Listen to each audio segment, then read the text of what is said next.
Hello everyone, welcome to our channel. In today's tutorial video, I'll be showing you the process on how you can sign in into the Chegg study account of yours. Before starting this video, please make sure to subscribe and do press the notification bell icon to get updated. So let's get this video started. First of all, you need to tap and open Chegg study application on your Android device. At the homepage of Chegg study, you need to tap and already have an account, sign in. Here you will see login form page. You also can get logged in into your Chegg study account with your Google, Facebook account and also with your Apple ID if you had registered your Chegg study account earlier with those account. As I created my Chegg study account with my email address, so I'm going to provide my registered email address.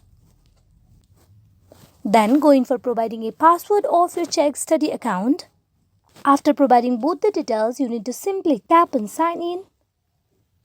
And with that, you will get directly logged in into your Chegg study account. Hope this video is fruitful for you all on how you can get logged in into the Chegg study account of yours. Thank you.